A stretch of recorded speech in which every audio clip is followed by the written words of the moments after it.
Now Crom, can you guess how many bigs Crom is now? Well, I do have the thing on here that says how big it is, Oh, so I do feel like it's cheating. Crom big. Yeah, Crom big. Crom 50 plus kilograms. And so at a certain point, Crom make choice. Crom says race start, pistol go, Crom no leaf, Crom go, inflorescence bud. And so at some point, the plant makes a call and it says, you know what? We got enough Crom juice and we got enough stink materials that we're going to make a go for it. And sometimes it makes a go for it and Crom wrong. At the dawn of time, single-celled creatures emerged from the primordial ooze to colonize the Earth. The fertile soil they found was beautiful, dangerous, and wild.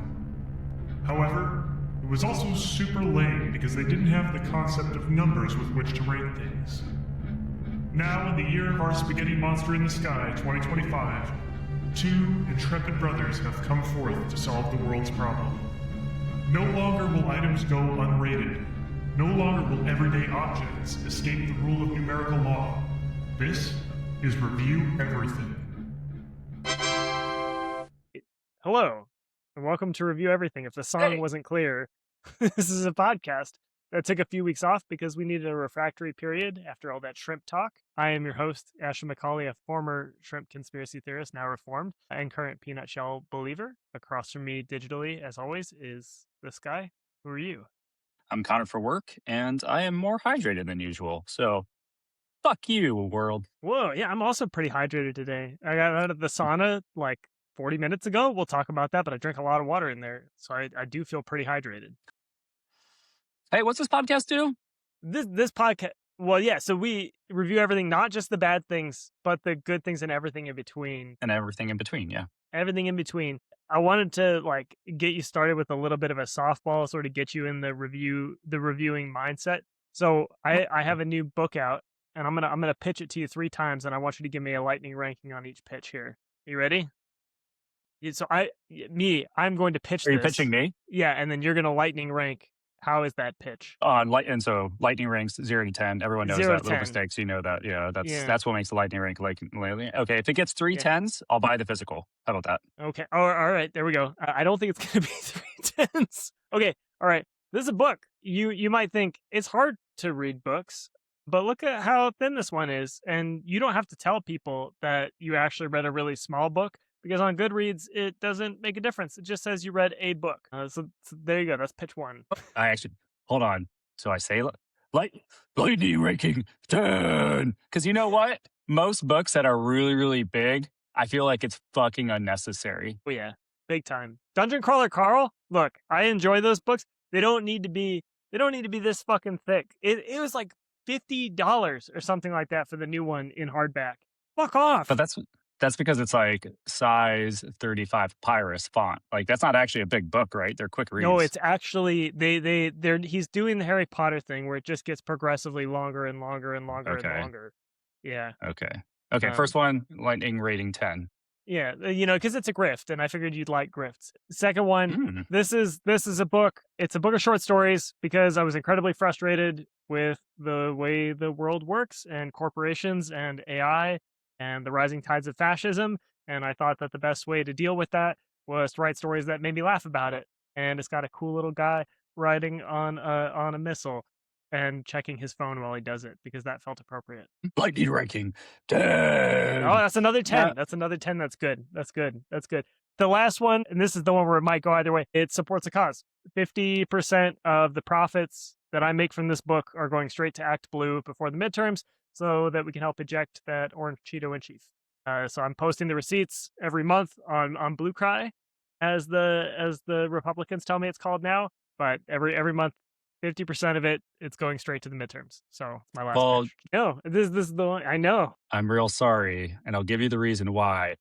Lightning ranking 0. Because I'm pretty sure Act Blue has been designated an official organization. So my implicit approval of that would make me a and I can't I like you. We talked about how supportive I am and proud of you for writing cool books. I'm not going to Alligator Alcatraz for this. Well, look, man, I thought I needed a little bit more of an edge. I was coming across too clean cut now that I shaved, and so my edge is that I'm supporting a organization with this book. The dark humor will continue until morale improves. Goes straight to a they funded this. Straight to a clip it.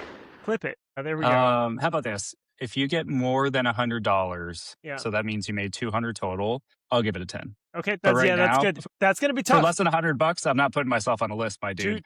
$200. That's gonna be tough. That's gonna be tough. My last book just barely cleared that so far, so we'll see. Hey man, if I'm not getting officially designated as autistic, so I don't end up on a list, I'm sure as shit not giving you a 10. This is good. I like this for us. This is how we get arrested. So if this is our last episode, just know it's because we donated to a organization and we were put on a list. This week, we're not talking about terrorism. We're talking about things that are stinky. Although terrorism is kind of stinky if you think about it. And why things that are stinky, I wanted to get back to our simple roots of just a really real easy topic. And I had no idea what I wanted to do when I selected it. But I was like, at my core, I'm kind of a stinky guy.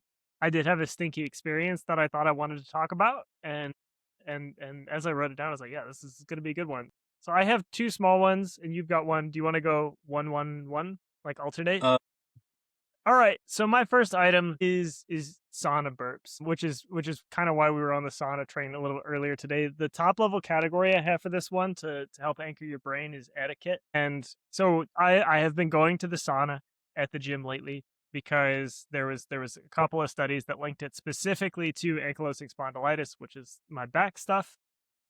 Fake news. And like helping. Like there was actual like scientific studies that said if you do the sauna for 20 minutes, 3 to 5 times a week, it can really help reduce inflammation. So I was like, sick. And I'll start doing it, but I was like, I want to put a sauna in my backyard. And the other thing that triggered this is watching the show Rooster, which there's an old man with a sauna, and that I really like that vibe. But so I started going to the gym, and the first thing I kind of wanted to talk about was just the horror show of how hard it is for me to get to this sauna. So, when's the last time you went in like a gym locker room? I was doing the sauna before I paused my climbing membership like 8 months ago. Okay. Is that a climbing gym? Yeah. This is at West Seattle Health Club. Shout out. And there's a large mix of age groups that go there. There's an area with mirrors on both sides and like a countertop where you would maybe, I don't know what it's powder for. Powder your balls 100%. If this is the men's room, some balls are getting powdered. So it is, it's always full of old men blow drying their balls, which is just, that's a completely new thing to me that I don't think we need to do in public. I don't think most of us even need to do it in private. I think towels usually get the job done unless you've got really hairy nuts. But there's 3 body parts that never stop growing: your nose, your ears, and your scrotum if you're a man. Do you know that? Yeah, it's true. But like, I mean, I don't want to see it, but every time I come in, it's just like a fucking Newton's cradle of old men blow drying their balls back and forth in this one area. So I have to walk past that. That's hard enough already. And then I walk through the pool, which is usually full of a bunch of kids being loud, and then a bunch of older people swimming who don't like lane splitting, which is something I learned the hard way when I asked one if he would lane split with me, and then he just glared at me and then kept swimming and never responded. What's that mean? Lane splitting? So when the pool's full, you ask somebody to lane split. So you go one way and they go the other, and you're kind of alternating so that you can fit more people. Hey man, why ask? Because there was no lanes. There was no lanes to swim in. And look, here's the shitty part. Okay, this guy looked at me, he glared at me, and I was like, okay, cool. I won't lane split with him. I'll go with somebody else. Then 5 minutes later, a cute younger woman walks up and asks him to lane split, and he's like, oh yeah, sure, hop right in. And I was like, you fuck, you dirty old fuck. Don't ask, just do it. You point and you say split or something, whatever you would do. It is just happening. I don't think this is the symbol that you want to do to people in the like heretic. Just I want split. That's more of a chop, but it's not. It's full. You don't need permission. This is a shared space. Unless there is a designated process or rule that is easily accessible. Because even then, if there is a rule and it's in a book somewhere, fuck it. Let someone yell at you. Someone official yell at you. I will say I did make a jerk-off motion to a vehicle today on the road, and they stopped, and we had a lively conversation about it. And so I come from this. You've got to stop insulting vehicles as I'm going to get shot, killed. And I don't care. When they pull the gun, I'm going to fucking dare them to pull the trigger. So just so you know, like we ever do an in memoriam episode, I was doing betting odds. Like if I was placing a Kalshi bet on how Connor is gonna die, it is gonna be Connor was an aggravated pedestrian with somebody in a truck who had a gun. He was in a truck. It's gonna be funny until it happens, and then it's not gonna be funny. Well, it might still be a little funny because we'll have this to look back at. But it's funny that you mentioned etiquette. So because that's kind of really what this is about. The other week, I walk into the sauna, very crowded. It's a popular sauna. I go sit on top bench, do my sweating by myself, and I think I'm in there for about 10, 15 minutes. There's sort of an old man slumped in the corner with a towel on his head, and he just sort of sits up, removes the towel, and then lets out the nastiest burp in this small space that just like full belch and like a little bit wet, and you could tell that there was some stuff came up with it, and then he just goes, sorry, and then puts the towel back over his head, leans back in the corner. And this has led me to a proposed list of sauna etiquette rules that I would like to implement. Number one. Wait. Before you do that, and I don't want Yeah. to fake one, I want you to force the closest thing you can actually do to the burp he made. God, I'm really bad at forcing burps. I said the closest that you can do to it.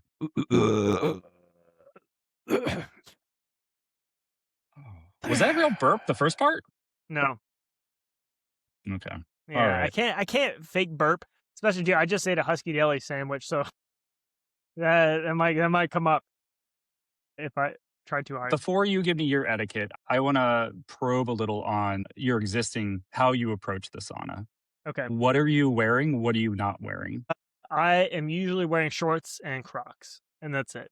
And then I take my Okay. Crocs off when I get on the bench. No towel, so just the shorts. Just the shorts. Okay. And How I have big my is the towel sauna? outside because I go do a cold shower after. Okay. How big's the sauna? About the size of this room, I would say. People can't see it.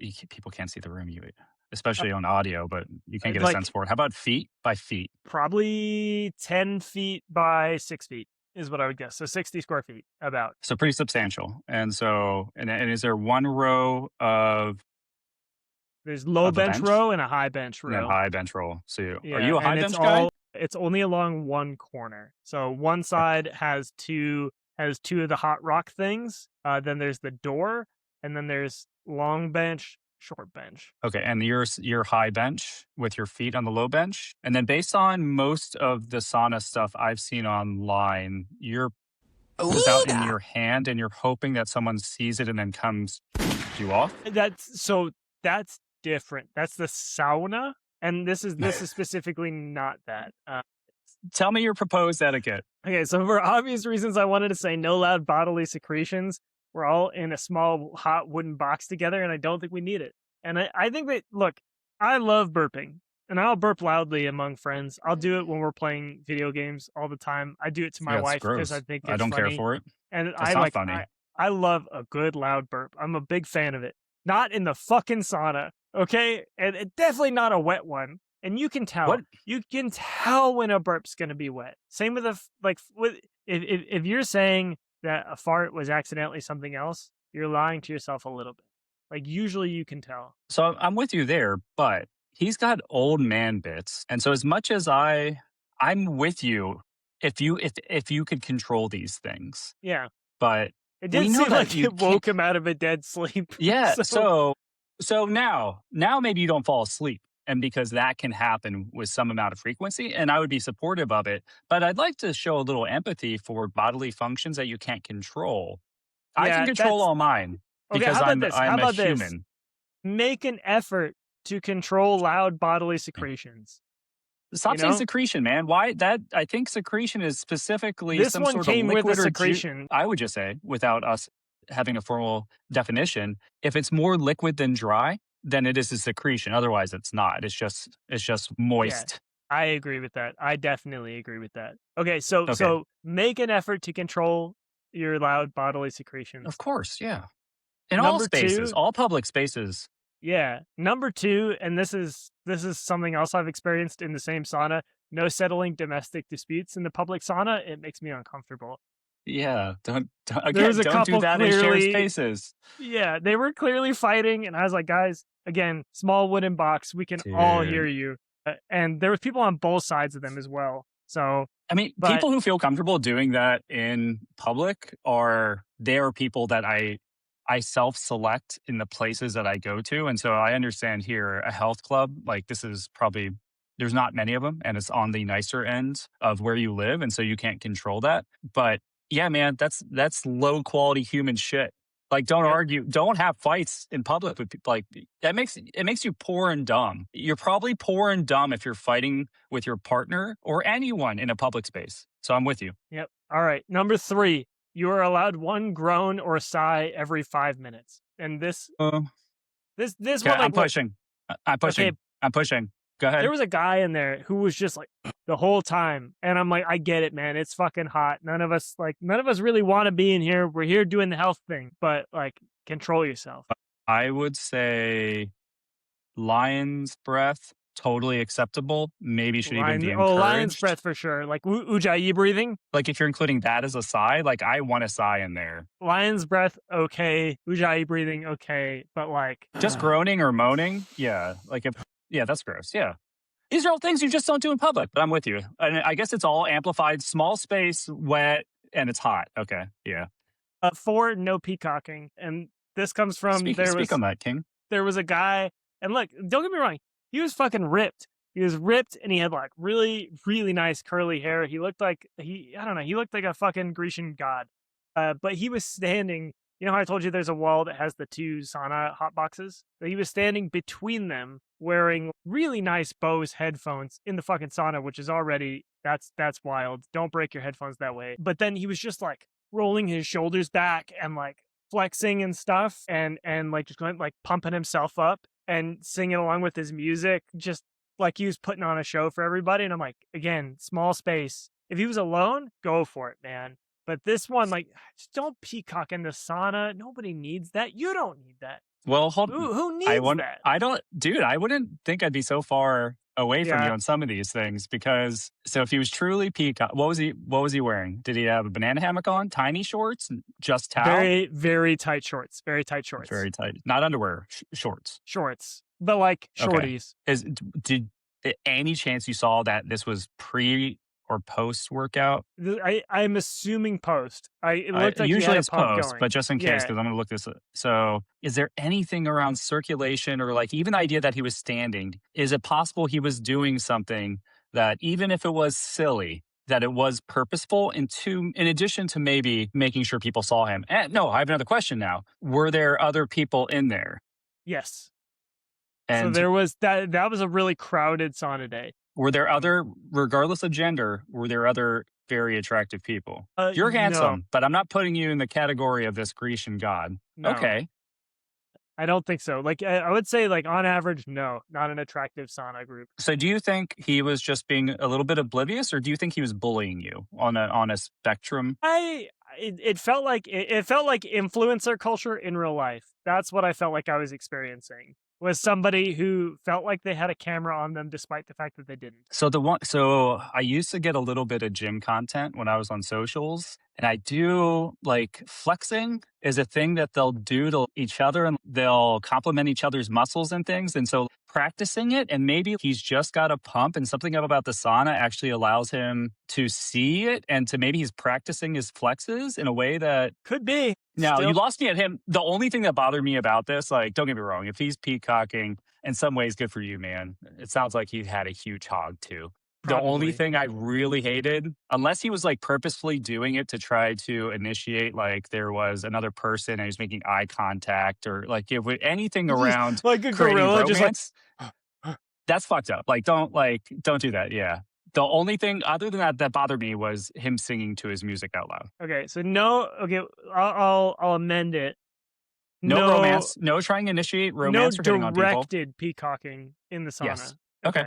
And no outside things, which again in a shared space is never okay. Yeah, I mean, and also like, hey guys, just take care of your headphones. Like, it's not good for your Bose to be in that heat. If it's dry, well, there's a lot of sweat though. So like, the sauna's dry, you are wet. I don't know. You got IP67, IP68. Like I put my AirPods on in the sauna. Okay, all right. In fact, you know what? I just washed and they totally worked. All right, good to know. All right, 5. I think we'll be in no alignment cheap on this headphones. One. Yeah, wipe your ass sweat before leaving, or at least like make an attempt to wipe your ass sweat. If you leave a big puddle, like, and you have a towel, just like Give it a little. No, no, Give it a little. no notes. No notes. Yeah, that's Yeah. that's And then 6, if you leave the sauna more than once, you can't come back. Because there was the same couple that was doing the fighting. They left the sauna like 4 fucking times, and it's a small room. And then they kept coming back. I'm like, guys, you're letting the hot why. air out. Wait. How were they going to go fight and then come back and then fight? No, more? they were going, I think, to cool off and then come back to heat up. That's again. not how saunas work. No, Exactly. Yeah. No, it's dumb, and it also like those ruins the people are experience for everybody stupid. else because Yeah. it lowers the temperature. Yeah. So you get once because you're like, this is too hot, I can't take it. You get to leave once and come back. After that, you're done. Leave the sauna. Come back another day. And so currently, that's it for my rules. But there's a single sign that says respect other people in the sauna and please try and be quiet, which nobody obeys that. But it's on a single sheet laminate with the gym logo, and I think I could forge one. And I was thinking if we could agree on these rules, that maybe I could forge a rule sheet and bring it in and put it up the next time I'm alone in the sauna. So 1, no forcing gas from any orifice. Yeah. Because I do think make an effort to control gas coming out of your orifices. 2 is no settling domestic disputes in the sauna. no being yeah, I guess that is no conversing. There's lots of conversing. There was a long conversation about the mariners in the sauna today. And honestly, so in Finnish culture, saunas are very loud, and it's a lot of people talking to each other. It's kind of part of it. It's the American culture of sitting silently is not real to sauna culture. I bet you go to sauna in Japan, no one's talking. I don't know if I'd be allowed anymore because I have tattoos. There's a lot That's of what hot my springs and nie- shit I that don't know. let you in. That's what my niece said. She's afraid that everyone would thought I was going to be in the Yakuza. And there is some With truth your to that. I think big-ass it's now sleeve. it's yeah. Okay, so let's refine that. I mean, how do you generalize that one? Because to me, that rule sounds too specific if we're going to have 5, and I don't Maybe know no how to do it. disputes in the sauna? Don't settle disputes in the sauna. Settle them outside the sauna. Quiet, good vibe conversations only. Okay. All right. Quiet, good vibe conversations only. I approve of that. Okay. 3, Okay. I had you were allowed 1 groan or 1 like forced groan every 5 minutes. I mean, does it all groans you can control? Yeah. So I'd say But in parentheses, Ujjayi and lion's breath. Okay. to me that's not a groan. I think purposeful breathing. Yeah. Yeah, no moaning or groaning. No moaning or groaning. I like that. Okay. 4, no directed peacocking. 5, wipe your ass sweat before leaving. 6, if you leave the sauna more than once, you can't come. No return trip. Yeah. Yeah. Wait, so are you giving them 1 exit and entrance or just Yeah. no return? 1. I No, mean, we could just just say no. no reentry. No reentry in sauna. No reentry. Okay, That's it's not like even a how it concert. works. No entry. You're supposed no to be in there reentry. for a set amount of time and you're not supposed to do it again. Nice. That's perfect. Okay. I think that feels good. So my final rating on this, and I will print that out. I will get it laminated. And then if I'm ever in the sauna alone, maybe I'll go like early in the morning one day and put it in. Rating, how stinky? Honestly, in the hot, I couldn't smell it as much as I thought I would. 3 out of 10. How inappropriate? I said we all have to burp sometimes, but you can control what it sounds like. 6 out of 10 for the most part, unless it wakes you from a dead sleep because you're an old man asleep in a sauna. Also, Wait, probably hold don't on. do that. New rule: no sleeping in sauna. Yeah, no sleeping in sauna. I mean, but old people can't control it. You know, they fall asleep everywhere. Someday that's gonna be Dude, us. if you are old enough in a public space that you cannot control if you fall asleep or not, you shouldn't be in it. Especially like a gym is dangerous. A sauna is dangerous to sleep in. I'd say no. That's like Yeah. pull the driver's license, pull the sauna license. We should give people a sauna card. Yeah. Okay. 3, did you stop me from enjoying my hot box experience? I said 5 out of 10. It was temporary. It did take the joy out of it for a minute. And then I started laughing about it. And You've then the also last been one is- thinking about it nonstop and putting it in other people's brain space. And so I would say that's more than a 5 as far as that guy's burp impact to you and to others is substantial. Yeah, well, that actually ties into my 4th one, which is did I get good mileage out of telling this story? And I gave it a 7 out of 10 because I have told it a lot, and I do think it's pretty funny. So for me, let me bring up the tier list here. I would put this in C tier, sauna burps. I don't know how you feel about that. That puts it next to like Survivor, Buffalo Wild Wings, Fits. It feels better than the Dude, Pocky no. One Chip Challenge. Again, it's got to be lower, man. It's Survivor is C. It's got to be lower. Okay, so that puts it. This is the problem. Is like C and D tier. There's kind of a gulf right now because we have. You zoom in so we can see a little better. What is this? Did I do that? Oh, that's if you had Vecna powers. Oh yeah, that The feels plans like to that my- feels kind of like in the Honestly, range yeah. of if I accidentally vecna someone. So yeah, but is it? Yeah, I guess in like it's next. It would be next to Kanye West and also next to the Chirp Roller Mhm. and Well, Quartz. the trip Okay, roller's TBD based on yeah, I I'll move it I out have a to the side a return little trip bit. that I'm waiting for the right topic to bring it back because I've done Okay, research. sauna burps D tier. I'm okay with that. Sauna burps are in D tier. They're not MH370, but they're not Yeah, they're Survivor. definitely. It's definitely not F tier. What is this one? Oh, the Mariner. God, this makes me angry every time I see it. The Newport Square Mariners Triple Attraction Pass does not belong in D tier. You fuck. Dude, it actually makes me angry because I like that. I think that was retaliatory for something. It definitely was. It might have been for Superman. Maybe. It's almost certainly for Superman. Okay, Man, all right. I can't believe P90 got to. Got to S tier. Yeah, Tony Horton, man. We love that. We love that guy. Oh, I All right, hit support me. it. I had never thought about it in that vein. All right, bring me up the good flower for the middle while I talk about this so people can see it. The pretty flower first, Pretty because flower first. the item I brought for you today is the corpse flower. So, anyways, the reason I thought about this is because my other best friends in Denver that I've known forever, we just have things that we've talked about that have turned into like vocal tics or like recurring jokes or memes within our friend group. And in Denver, they had one of these flowers, and the wife of this group, my friend Liz, one of her friends came to visit specifically to see this flower. And Liz was like, okay, whatever. As we'll find out later, you kind of have to go at inconvenient times to see it. And there's a shit ton of people, which neither of those are her favorite things. And she was telling us this story, but the only reason she's telling this story is because we heard them say this very specific way of the word stinky. And it's now they've been saying it for probably 10 years. And we've picked it up without even like remembering the origins of it whenever anything's stinky.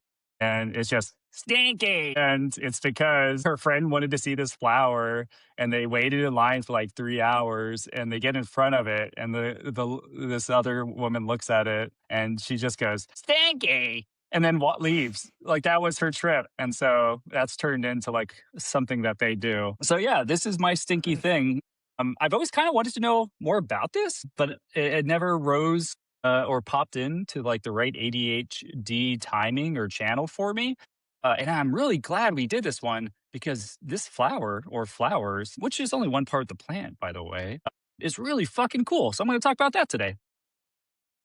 It's a very Real pretty quick, flower. tell me what you think you know about it. Okay, I know that corpse flowers bloom very rarely. I know there's one at the Spheres in Seattle, and then it bloomed I think last year. And I know that they Oh, smell like death. yeah. And do you have any? So, of the two big things, one, they happen very infrequently on the magnitude of years. And then also they make bad smells. Any initial thoughts on how that or why that would either of those would happen? I don't. I'm assuming it's an evolution thing, maybe like something for this Every plant, or like living, why it does that. yeah, Yeah, yeah, nailed it. fucking. And you want to maybe push a little bit Oh, harder than you want that me to with your big expand on brain? what might evolutionarily be? Okay, so Why do you think it emitting a stinky smell every 10 years?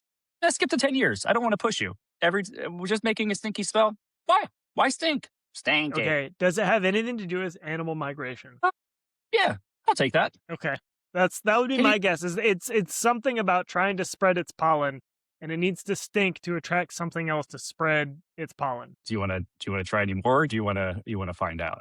I think that's all I've got. Yeah, tell me more. What is Okay, it trying cool. to attract with its stink? I'm Is going it to a edge you a bit. predator? I'm not getting straight there. Okay. We got to do some of the basics. All right. So we're talking about the corpse flower. It has a scientific name, and it's something but it ends in phallus. And I only bring that up because David Attenborough had to give it a different name. I think in the 70s when he was doing it and he was covering it, because they thought it would be too spicy for the British. And so they actually coined a different name for it because the scientific name had phallus in it. I thought that was very British and mealy mouth of them and worth That's pretty. sharing. That does sound very British.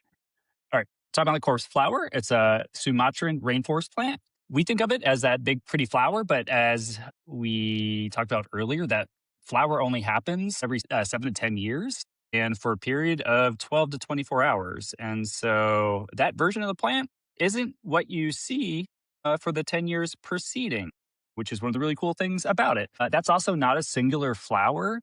It's actually a starts with an S. It's a plant. It's a plant word. One of the common plant words that starts with an S. It almost goes like SP, something like that. Spathe? That is one of them. Oh yeah, it's on the. Can you bring up the thing for Yeah. me? Yeah. Spadix. Oh, I have it right here. Yeah, the spadix. So again, that's actually only for the blooming phase, which we're going to talk about the cycles briefly.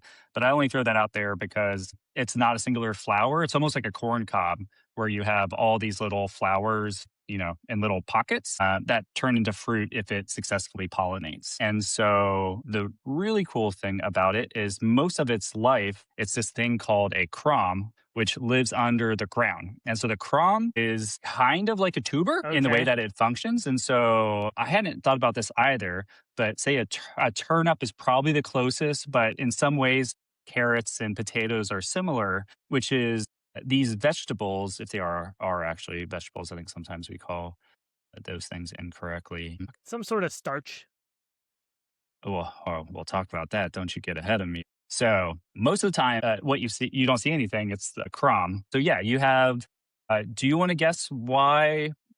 Say like a turnip functions that way, where you have the root or a tuber, where it's actually the thing that is nutrient dense is under the ground versus above the ground, like say with a tomato or something. I would assume it's just to prevent things from eating it or Yeah, pests. it's not a bad guess. I think what that is one of them. It's also to like weather the weather or the Yeah. conditions. So it's essentially like, hey, for certain types of evolutions of different plants, these ones found it advantageous to do their nutrient densing to send it underground. And so this is what happens with this plant as well. So you got a flower that's not a flower. Sometimes it's just a corm, which is like this big energy machine under the ground. Sometimes it's a leaf, and we'll talk about that. And then for 12 to 24 hours, every 7 to 10 years ish, it depends if it's being cultivated outside of nature, which most of them are at this point because of deforestation, just because it's a weird plant and people really, really like it. So it's been cultivated all over the world. You have this kind of a goofy thing. So real quick, the history doesn't really matter. It was first documented by the West by some Italian. Orado Barcari. I Whoa. think is exactly how you say it. I was transported directly to Italy for a minute there. Yeah. La dolce vita. But like most other things, when you have colonizers come in, even the cool scientists, probably most of them weren't cool and they probably did slaves and stuff, or at least diddled the indigenous people. He was pretty much just Statistically. he was just taken to this plant by a native person. And so there's a bunch of different cultures. I don't know their names. So we'll just say Sumatran, but they already had names for it. It sounds like they used it as a geographic landmark sometimes because at different phases it is visible, often for a long time. And because they're around for so long, they were able to kind of use it for navigation or for just understanding where they were. And then sometimes when it got really, really rough, they would dig that corm up and they would figure out a way to eat it, which wasn't easy or tasty. But I think a lot of enterprising cultures, when things get rough, you make do. When things get rough, So you eat the corm. you eat when it bad, it's time for corm. It's time for corm. A little bit Yeah. of cornbread, if you will. So this is how like I kind of pictured it once I started reading it. You got a big energy engine underground that goes through a bunch of different cycles. Each of those cycles in advance of the flowering, which is essentially the cycle that hopes you get another one of these and the species propagates and there's more of them. It's just there to make the crom bigger, bigger, bigger, bigger. So first thing happens. This is year 0 to 2. We're going to start at the end of a cycle of another plant, and so there was a successful pollination. We'll talk about that later. Generally, you have in this area, you're looking for a hornbill or similar birds who grab one of these fruits that came after the flower, and then they poop it out. And so, unlike a lot of seeds, the seeds for this plant, which everything about this plant sounds like a fucking mess, and it's probably way worse because humans now have made it obviously harder.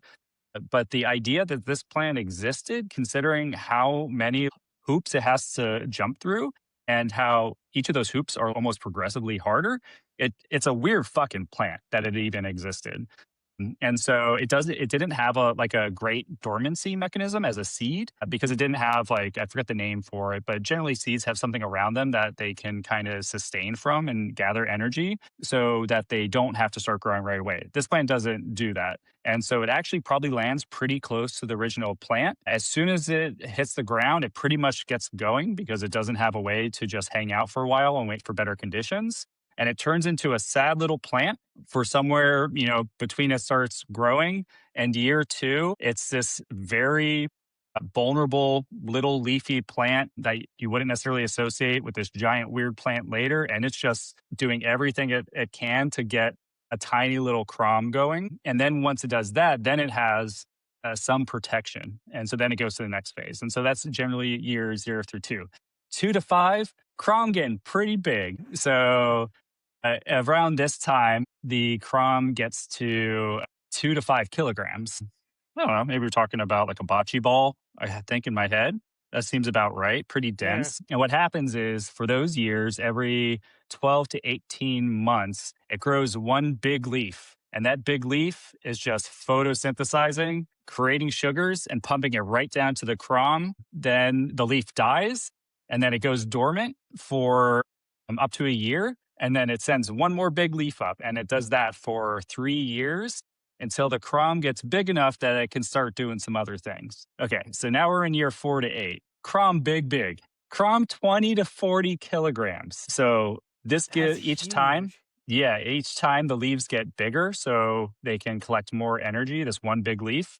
They're able to pump more sugars down. But in this intermediate phase, it starts to do one more thing. So the roots get a little bit more extensive. And so it's able to grab more water and minerals from the ground. And it also starts collecting precursor compounds to make the stink air later. And so that's the big thing that starts, my understanding, is to start to differentiate this phase 4 to 8. And it is amassing energy into the crom. And now crom in the nature. All glory to the crom.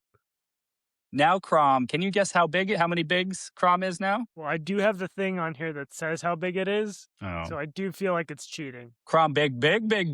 Yeah, crom big. Crom 50 plus kilograms. And so at a certain point, crom make choice. Crom says race start, pistol go, crom no leaf, crom go, inflorescence bud. And so at some point, the plant makes a call and it says, you know what? We got enough crom juice and we got enough stink materials that we're going to make a go for it. And sometimes it makes a go for it and crom wrong. And that is a 7 to 10 year mistake if it corrects it. And it won't necessarily. So instead of sending a leaf, it essentially sends this I think it's called the inflorescence bud instead. And this thing doesn't have an ability to photosynthesize. And so it is using its own energy from the crom. So all the carbohydrates that it's stored, it is using that directly. This thing uses 20 to 30% of its energy to shoot this thing up that can't create energy on its own,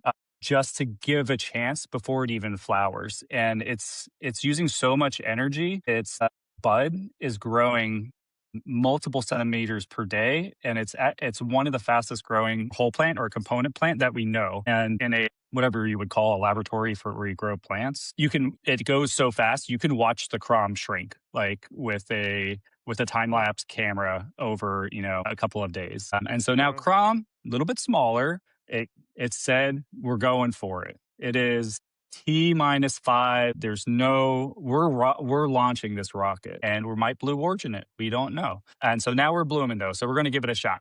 And so this is the thing. You got essentially 48 hours to hope that, 7 to 10 years. 10 is usually, again, all these are kind of averages, can be longer, shorter. There's things that you can do if it's being cultivated by humans to like shortcut it or to, initiate it faster. But you've essentially spent 5+ years, 10 years for this 48-hour activity. And so we're going. The first thing that happens is that you have that spathe, which I guess is a part of or inside this inflorescence bud.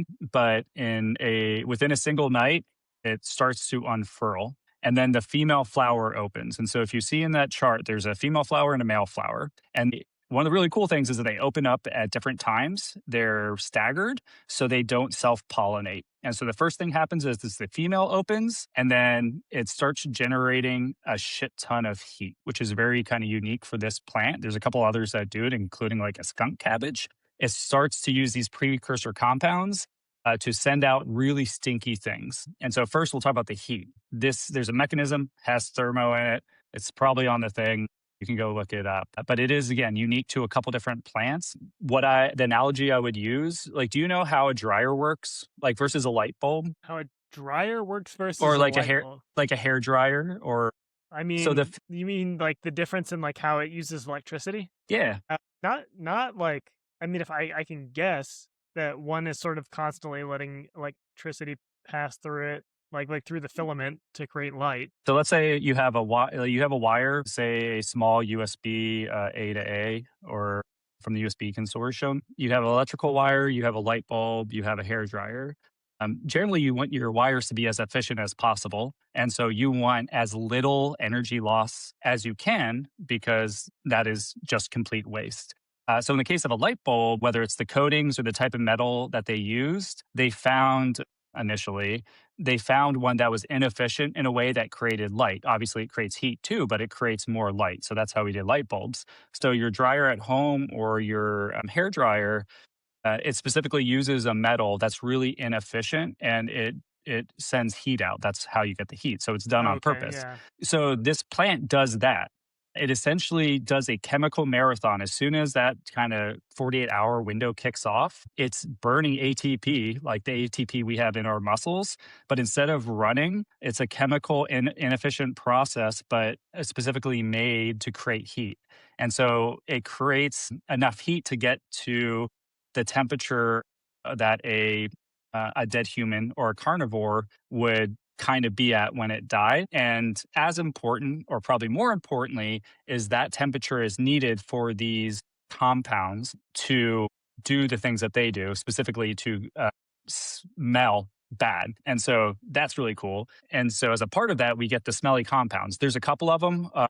You know how you can get like fake popcorn, like in a jelly bean? So kind of same thing. It has the same chemical compounds that are in feces and that's in rotting meat and one other thing. And it actually is kind of doing at least two types of deception. And so one of the compounds, or the phasing of the temps and what it's releasing, is to go further out and to be an initial signal further away. And it's what they're really doing. And you kind of guessed this poorly, but it's trying to attract carrion beetles and other types of creatures that are attracted to dead things. And so there is no benefit. You know, a lot of times a flower will give something back to the bug. This is just a grift. And so this is a stinky ass grift that happens for 48 hours after 10 years of work to try to get bugs to you, because you're a dead animal. You're not a dead animal. And the bugs come in to the female flower hoping for some meat. They don't find any.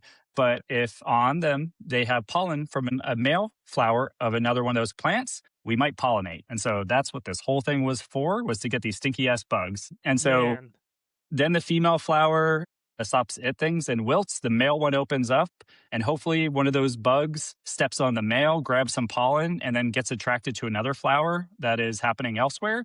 And then it goes over there. And if everything works out, for that 10 years of work, you might get pollinated. And if you do, it then kind of sits dormant for a little bit and then turns into a fruit making machine, which takes another 6 to 9 months, all in hopes that a hornbill comes and grabs it and shits it out and restarts the cycle. How the How's fuck, that hit man? you? That's Isn't that crazy, cool? because like it's crazy because if they only bloom every 10 years, there must be either there was a lot of them. Otherwise, you'd have to just get so fucking lucky for two to be open at the same time. I don't know how long the pollen lasts on the beetles, but that doesn't seem, with a bloom cycle that short, that's crazy. Yeah. So I had this question too. A couple things that I hit. One is, this is crazy. This is kind of a bunch of lotteries at different win rates happening. They do tend to grow within clusters. And so like within a kilometer of each other, we think, at least back before deforestation and things. And so between that and there's some assumed connectivity to geographical weather or conditions, that there has to be some fairly high amount of overlap where it's not just like you have 20 plants that are all randomly doing it over, 1 to 10 years and only lasts for, in this case, the fruit lasts if it does pollinate, but you're not. So yeah, you need that 48-hour overlap. The fruit lasts a little bit longer. And so once it gets pollinated, you do have a better chance of the hornbills because the fruit can last for a couple weeks. But yeah, you're hoping for 48 hours of overlap. So the clusters might help. There's an assumed some sort of environmental thing that creates a better overlap than random. We don't really know as far as I've seen. We can very successfully do it outside of those conditions because we can control all that. And so that's kind of where the emphasis has been and one of the reasons why it's this weird thing that humans like and flock to and things. Yeah, that's really cool and a very unlikely thing to happen in nature. I think it's easy to remember, think that evolution is pretty strict, and then you get something like this, and you're like, not that strict. I mean, clearly it works. They're still around, but that's nuts. So I do have, if you want to play in the space with me, I have a new rubric item because I couldn't really find one that I thought fit. And I like the idea of a natural wonder. And so any idea of what the 3 categories would be? Or natural wonder. I something about awe or in that vein, something around uniqueness, and then maybe something about hopefully it takes down humans. Maybe that's my 3. And so I'd say uniqueness. This feels pretty unique. It hits a bunch of different things, whether it's the weird bug smells, whether it kind of being like tuberesque, it's the thermodynamic stuff. So it's a weird fucking plant. I'd say this is 10 out of 10 on uniqueness. On all, I want to give it a 7 because, I mean, go harder. 48 hours and I got to travel and you smell like shit. The whole package for me creates awe, but the thing you can actually see, I think, isn't as awe-inspiring as maybe some natural wonders are. But looking at the flower, it's cool, but it isn't 10 years cool, Yeah. Okay. That's it's neat, but for 10 years, in fact, a little bit more than Stinky Flower. Yeah. And then I guess in my 3rd category, I always like the idea of something knocking us down a peg and maybe all of our pegs and getting that cool M. Night Shyamalan twist with that Prayers Up guy. You know what I'm talking about, Marky Mark. Yeah, you're talking about The Happening. No, was it called The Happening? Was it? Yeah. Yeah, The Happening. The pollen's causing people to kill themselves. This category is just called Happening. And unfortunately, this is 1 out of 10. Because it's not.